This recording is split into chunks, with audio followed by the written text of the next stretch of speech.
So if that's not the solution, we need to talk about what the solution is. Because again, if you're listening to this as a Christian, you're thinking, yeah, purity culture was a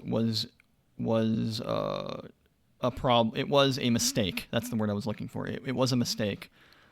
Or if you're looking at, if you're an atheist looking at Christianity and saying, yeah, those people are just messed up entirely. What are they doing?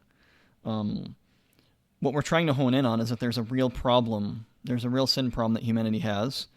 And people try to solve it in all kinds of ways. So let's talk about what the real solution is.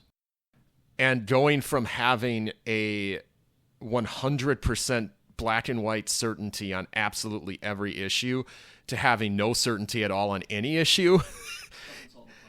And it's such a degree of whiplash that he just it's so sad listening to him now.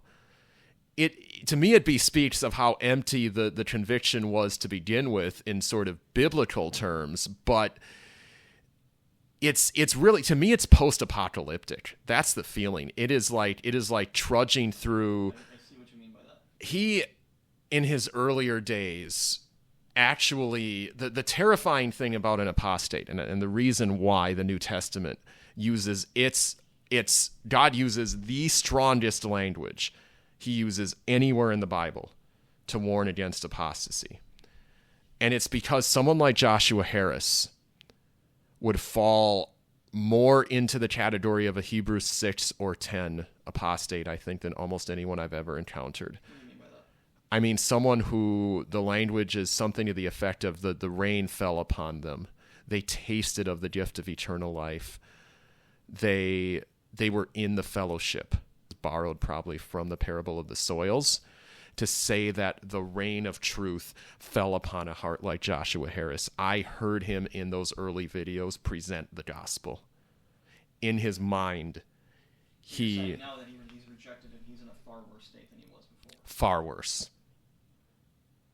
But along the way, he did have an extensive encounter with the answer. In fact, what's the most terrifying thing in spiritual terms I've heard Joshua Harris do was preach on the definition of sin from heart lust, or from heart adultery and heart murder.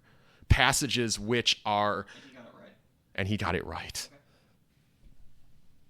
At least the... He knew the answer. The intellectual content of the sermon was correct, but it appeared that behind it, there was still an emphasis upon performance. It was very subtle because you're hearing the truth being presented and it's being surrounded and situated within a context of sort of decaying legalism. It is a trip listening to this.